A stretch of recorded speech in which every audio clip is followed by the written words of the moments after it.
A while back, I interviewed at Amazon for a QA engineering slash SDET, software developer engineer and test role.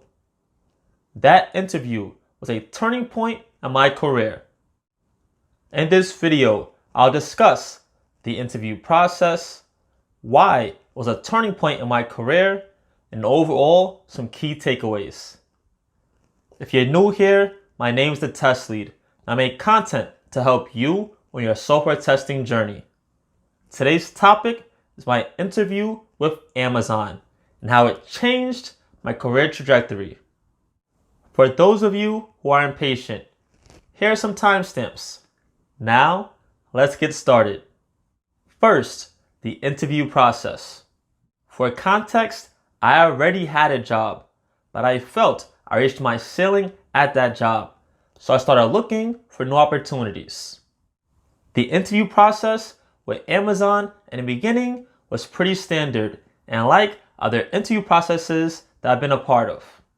I spoke to a recruiter first, via email and then by phone. After the initial vetting, I was scheduled for a 1-hour technical phone interview. I got feedback that it had went very well, and I was told I'll be brought on for an on-site interview. So up until this part, everything is standard.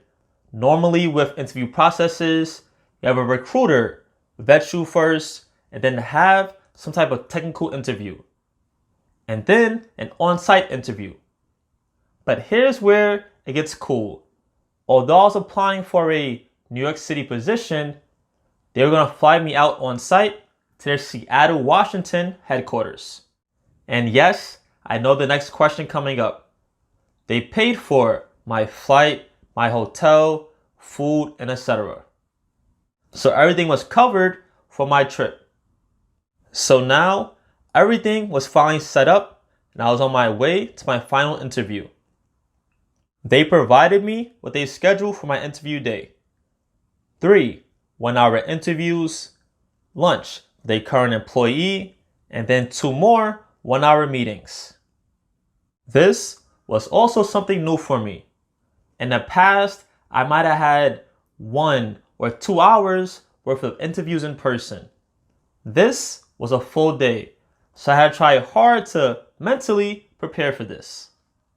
And throughout the whole process, they gave me prep sheets and other tips to help me out and prepare for the interviews. So at least from that side, they actually help you out a lot. Each person asked a mix of behavioral interview questions related to Amazon's core principles and based off of their STAR method, as well as technical questions related to testing and coding. While there, I got to also go to their glass museum. I saw the first Starbucks and their other attractions. After that, I was all set and headed back to New York. Now let's talk about why this was a turning point in my career. For most, if not all, the interview questions, I did well on and were able to answer. I memorized different scenarios for my behavior interview questions, and coding I was pretty good at. However, for the coding portion, some of my answers and solutions weren't the most efficient or optimal answers. And they brought this up. Yes, I did solve the problem, but was it the most efficient way to do so? Sometimes in doing automation for software testing, we get satisfied with just coming up with a solution and don't take into consideration the time complexity of that solution, because our code runs in the background or overnight, so who cares? But this factor is actually what separates some roles from being a automation role or being an SDET, software developer engineer and test role. They stressed in my interviews algorithms and time complexity, big O notation, and how much it should be considered with any code we write.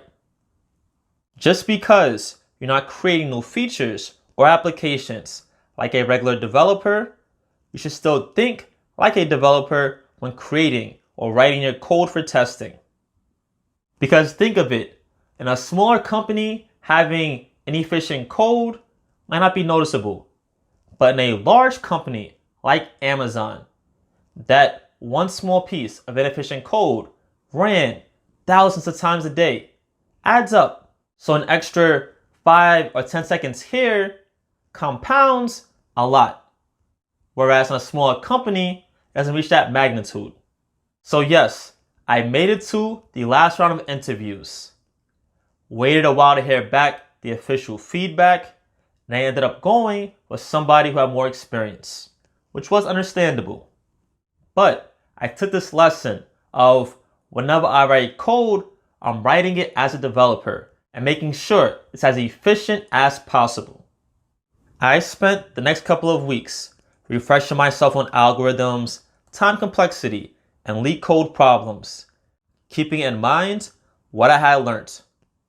For my very next interview, I interviewed at a New York City startup for a SDET role.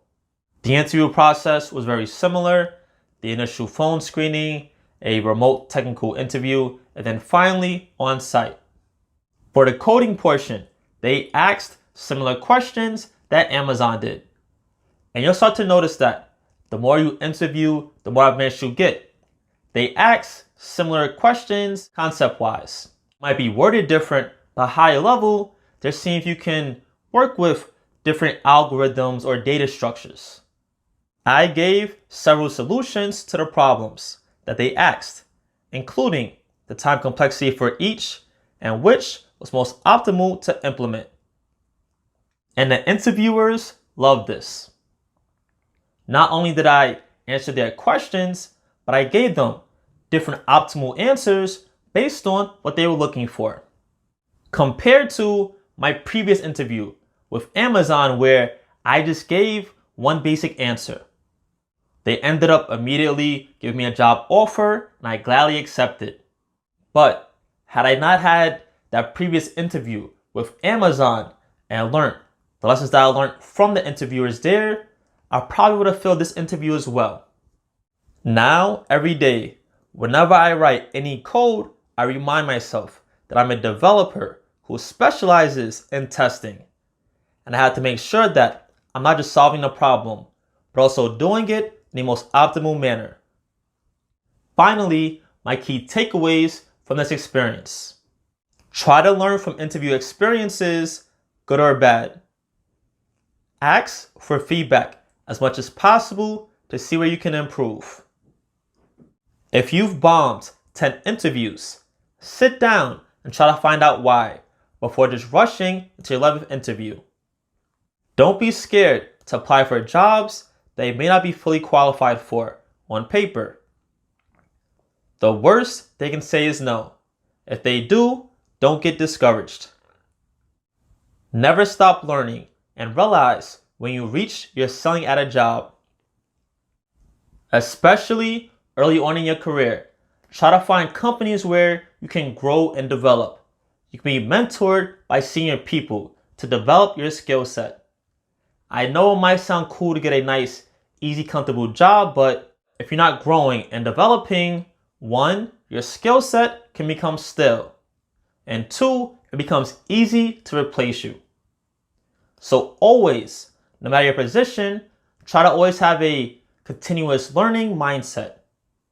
I hope you enjoyed this video. If so, don't forget to leave a like. Up next, you should probably watch this video here or this video down here. And more importantly, don't forget this, learn something new today.